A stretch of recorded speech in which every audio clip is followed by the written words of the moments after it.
A single vehicle accident west of Coffs Harbour has left a woman with serious leg injuries.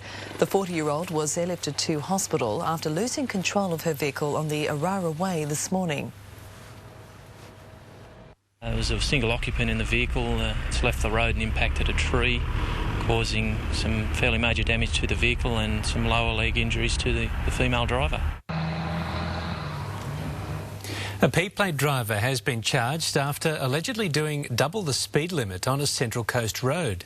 Police say the 18-year-old was clocked doing 160 kilometres an hour on Old Maitland Road at Mardi last night. He was also charged with drink driving after allegedly returning a blood alcohol reading of 0.07. Newcastle community workers today rallied outside MP Tim Owen's office, protesting moves by the state government to strip staff of a pay increase.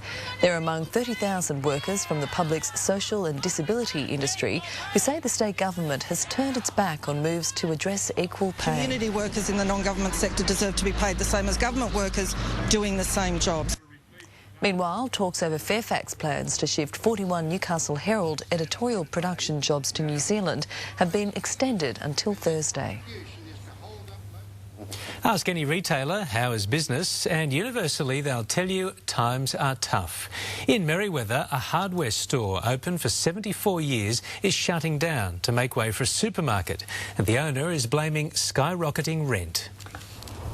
Tucked away on Merewether's Llewellyn Street, change is brewing at this small shopping precinct and not everyone's impressed. The hardware store, which opened in 1938, is closing down, and the manager says it's all because the rent is increasing by around 130%.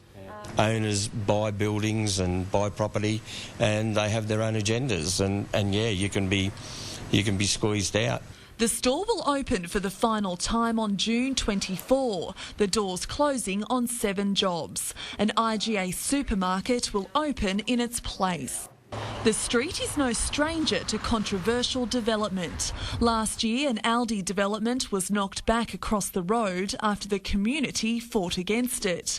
Now, the land acquired is up for sale. You beat off one and another one sort of slides in. It's making it real hard for small business at the moment. The greengrocer next door says they'll now have to fight to keep their business viable and 20 staff employed. But the property manager disagrees. We'd actually encourage that to stay. It's a fruit and veggie market, and that would fit in very well with the local grocery needs for local community. That will be a case of wait and see. Hopefully the locals sort of stick by the small business. Christy Reading, NBN News. Ettalong Memorial Bowling Club has been recognised for its focus on preventing problem gambling. Its efforts were rewarded at the recent Clubs New South Wales Awards night. Hitting a different type of jackpot. Ettalong Bowling Club, winner of the new ClubSafe program for supporting its patrons. And one of the things that was really relevant for us, the fact that it's our role in the community insofar as that we've got responsibilities.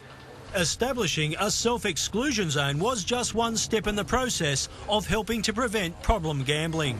That helps people, if they have issues with gambling, they can actually self-exclude themselves for multiple venues. The club administered their own code of conduct to acknowledge when someone may have a problem. Knowing their clientele, another important factor. We know our demographic. We've got retirees, we've got people who are, probably not in a socio-economic in an advantaged position. So, we understand that we've got to support them. Another procedure undertaken was increasing the size of clocks in gaming areas to help members better monitor the length of their play. You'd like to do something about your gambling? Sure, no problems. We can help you. Despite these steps taken, a counselling group on the Central Coast believes more still can be done. If the industry are going above and beyond the legislation, that's fantastic. But of course, there's always more that can be done. Opening up the path to counselling, to getting assistance for problem gamblers is a good thing. Watching out for warning signs, also an important prevention measure. Length of time on the machine without a break, anywhere from over 3 hours, could indicate a problem with gambling. Numerous trips to the automatic teller machine. Michael Kane, NBN News. A new state-of-the-art cardiac wing has opened at Gosford Private Hospital. The facility will provide vital treatment closer to home for many Central Coast residents and new jobs for local medical professionals. This is the Central Coast's newest cardiac care unit. 2 cardiology angiography suites. One's purely for cardiology, one's for vascular and pacemaker work. A brand new 8-bed ICU and a brand new 6-bed coronary care unit. Known as the Gosford Heart Centre, the $10 million wing attached to Gosford Private Hospital has only been operational since yesterday, but it's already seen nearly a dozen patients and will care for over 100 every month. It's offering state-of-the-art facilities for angiography, coronary angioplasty and stenting, and peripheral intervention. So any patient with heart disease, I think this would be the place to come to for intervention. Cardiologist Dr. Brendan Gunalingam couldn't be happier with the facility. I work at St Vincent's and I also work in the area health service at Gosford, but this is something different because it's all new and very large, and the equipment is the latest. It's the most recent equipment available in Australia.